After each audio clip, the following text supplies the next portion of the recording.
Hello tout le monde, je reviens aujourd'hui pour vous faire un bilan sur le Shop My Stash de novembre et décembre 2015. Donc j'ai les produits que j'ai sélectionnés devant moi pour ces 2 mois, je vais vous dire ce que j'en ai pensé, si je les ai utilisés, etc., si le challenge est réussi. Et en deuxième partie, je vais vous faire un bilan sur l'année 2015, en fait, du Shop My Stash. Je ne vais pas relancer de Shop My Stash pour la suite, je vais vous expliquer pourquoi un peu plus tard dans la vidéo. Donc pour commencer, j'avais sélectionné donc pour le mois de novembre et de décembre 3 produits. Donc j'avais d'abord pris le rouge édition Velvet de Bourjois qui se présente comme ceci dans la teinte numéro 9 Happy Nude Year qui est bientôt, je veux dire, de saison. Voilà. J'avais également sélectionné le roll-on yeux défatigant de chez Sephora. Voilà, qui se présente comme ceci, donc pas que du maquillage ce mois-ci. Et enfin la palette Color Fever Eyeshadow palette de chez Kiko dans la teinte Poche Burgundy. Alors, le Shop My Stash de ces 2 mois est à moitié réussi, une fois de plus. Alors, je vais vous expliquer un petit peu dans les détails. On va commencer par la palette. Donc la palette de chez Kiko, je l'ai portée 2-3 fois. Je ne l'ai pas portée énormément. Je la porte aujourd'hui. Je l'ai mis exprès pour faire la vidéo. Donc je vous la représente vite fait pour celles qui ne voient pas trop de quoi je parle. Donc c'est une palette comme ceci qui est très jolie, qui est plutôt adaptée à l'automne, il n'y a rien à dire. Le seul truc c'est que moi j'ai acheté pas mal de palettes ces mois-ci et quand j'achète des palettes, je les teste, je les essaye, je ne porte que les nouveautés pour pouvoir vous en faire d'une part une revue soit sur le blog, soit en vidéo et pour pouvoir également vous proposer des maquillages sur le blog. Du coup, je vous avoue quand même que j'ai pas trop eu l'occasion de porter cette palette. Elle est super jolie effectivement, mais voilà, j'ai tellement acheté de d'autres choses, d'autres produits que je voulais tester que j'ai pas trop porté celle-là, donc voilà, c'est un petit peu dommage effectivement, mais voilà, je peux pas tout porter. Voilà, c'est ça d'acheter trop de maquillage aussi. Bref. Ensuite, pour passer au rouge à lèvres, donc le rouge édition Velvet de chez Bourjois. Donc c'est un joli rose. Le truc c'est que la couleur que vous voyez ici est hyper flashy et je m'en étais pas rendu compte. En fait, j'avais pas swatché la couleur sur ma main ni sur mes lèvres et en fait ça donne ça. Je sais pas si vous pouvez voir par rapport au flacon, mais c'est vraiment beaucoup plus flashy en fait que ce que vous pouvez voir dans le flacon. Enfin moi je trouve en tout cas. C'est beaucoup plus flashy, c'est une sorte de rose corail.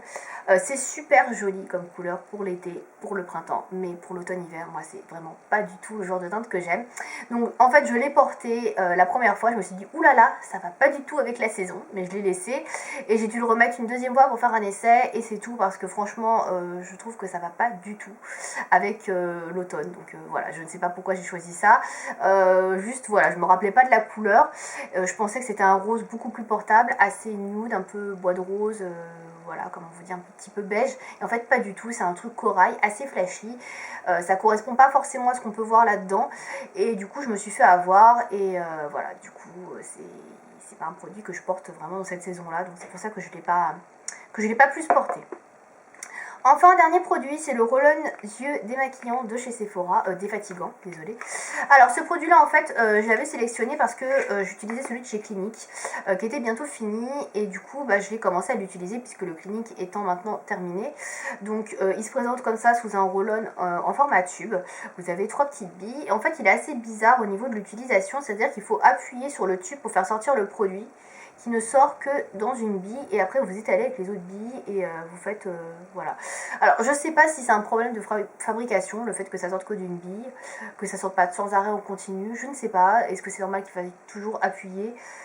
Je ne sais pas. Voilà, dans tous les cas je suis un peu sceptique sur ce produit là. Après je l'ai utilisé plusieurs fois, celui-ci franchement je l'ai utilisé au moins 10 fois, ça il n'y a pas de souci. Le challenge est rempli sur ce produit là, mais voilà, je suis pas convaincue sur son effet anti-poche, voilà. Donc ça c'est autre chose, hein. J'en ferai une revue à l'occasion d'ailleurs sur le blog pour vous en parler un peu plus.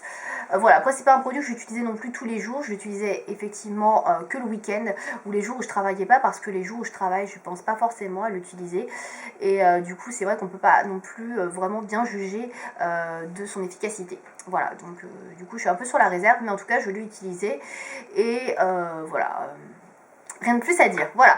Donc comme vous pouvez le voir, c'est un bilan en demi-teinte pour ces 2 mois-ci. Comme je vous avais dit auparavant, j'avais décidé de faire le Shop My Stash sur 2 mois pour pouvoir avoir plus d'occasion d'utiliser les produits. Mais je remarque que pour certains produits, il n'y a aucun souci, je peux les utiliser au moins 10 fois, il n'y a pas de problème, voire plus, voire tout le temps. Et il y a d'autres produits où ça bloque un peu parce que soit j'achète pas mal de nouveautés dans ces produits-là. Et du coup, j'utilise davantage les nouveautés par rapport aux anciens produits parce que voilà, je préfère tester, etc., mes nouvelles choses. Et il y a toujours ce problème, effectivement, de couleur. Alors ça, je vous l'avais déjà évoqué dans un précédent Shop My Stash, je ne sais plus lequel. Les produits qui sont pas tout à fait de saison et que j'ai pas forcément envie de porter alors que voilà, je les sélectionnés. Voilà. Donc pour faire un petit bilan rapide sur l'année 2015, ce qu'il faut retenir pour moi, pour les Shop My Stash, c'est que déjà si je continue en 2016, c'est pas sûr que je continue, je ne sais pas, là je vais voir, je vais faire une petite pause en janvier-février, histoire de pouvoir refaire un petit peu le concept, adapter un peu plus le concept à rapport à moi, mes besoins, mes utilisations de produits, parce que là ça me convient pas forcément ce que je fais. Et donc je vais essayer de voir ce que je peux faire pour que j'utilise vraiment les produits que je mets dans le Shop My Stash. Voilà. Donc voilà, les petites erreurs à ne pas commettre, donc c'est vraiment swatcher les produits, voilà, que ce soit sur la main et également sur les lèvres, pour les rouges à lèvres notamment, pour pas avoir de mauvaises surprises et vous dire ah bah non, ça c'est pas trop un truc de saison. Voilà, c'est pareil, si je prends un prune, je vais pas le mettre en janvier, pas en janvier, en juillet. Voilà, voilà, il faut un petit peu éviter ces problèmes-là. Là, par exemple, je pense à un rouge à lèvres prune qui serait très bien pour un Shop My Stash que j'avais voulu sortir dans celui d'août. Et là, bizarrement, j'ai pas pensé à le prendre. Voilà, enfin, il faut vraiment que je sois cohérente vraiment dans les produits que je sélectionne, les couleurs que je sélectionne, que ce soit des couleurs qui correspondent vraiment à la saison. Est-ce que je vais vraiment porter cette couleur-là en janvier? Est-ce que je vais vraiment porter cette couleur-là en juillet? Enfin, voilà. C'est vrai que c'est des questions que je me suis pas trop posées. J'ai fait ça un peu, pas la va-vite, mais j'ai fait ça un petit peu genre, bon bah ça j'utilise pas trop, faut que j'utilise, ça faut que j'utilise, faut que j'utilise. En fait j'ai pas trop réfléchi, est-ce que c'est un produit que tu es susceptible d'utiliser à cette période-là? Est-ce que tu prendrais pas plutôt ça que tu utilises moins? Enfin voilà, il faut vraiment que je fasse une réflexion un peu plus approfondie sur les produits que je choisis, non pas choisir vraiment les trucs que j'utilise pas du tout, un petit peu au pif quoi. Voilà, alors la palette Kiko était très bien choisie. Le seul problème, c'est que bah voilà, j'ai acheté beaucoup trop de nouvelles palettes. Et pareil, il faudrait plutôt que je mette dans ce cas-là une palette que j'ai achetée récemment, que je suis susceptible d'utiliser un peu plus qu'une palette qui sort de derrière les fagots et que j'utiliserai pas parce que j'ai acheté 3-4 palettes récentes et que j'utilise d'abord les palettes récentes. Voilà, c'est vrai que ça c'est un petit peu aussi l'erreur que j'ai faite.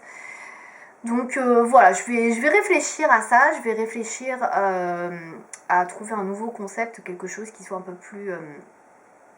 un peu moins compliqué plutôt à mettre en œuvre que voilà, choisir des produits que j'utilise pas juste pour les utiliser, peu importe ce que c'est, les couleurs, etc. Voilà. Si vous avez des suggestions par rapport au Shop My Stash, des idées de comment choisir les produits et des façons où je pourrais vraiment être sûre de les utiliser, n'hésitez pas à me dire ça dans les commentaires. Si vous avez toujours envie également de voir ce type de vidéo, n'hésitez pas à me dire ça dans les commentaires parce que si ça vous intéresse plus, j'en ferai pas non plus, hein, je le fais aussi pour vous. Voilà, donc en tout cas il n'y en aura pas, là j'ai pas sélectionné produits pour janvier et février. Je vais voir si en janvier je vous propose une nouvelle vidéo ou pas de ce type là, ou si je fais une autre vidéo un peu plus tard, on verra. Donc voilà, en tout cas je vais réfléchir un petit peu au concept. Voilà, donc c'est tout pour cette vidéo. Si vous avez des questions par rapport aux produits que j'ai pu aborder, n'hésitez pas à me dire ça dans les commentaires. Et si vous avez des suggestions également pour le concept de Shop My Stash, dites-moi ça également. Merci de m'avoir suivi, à bientôt.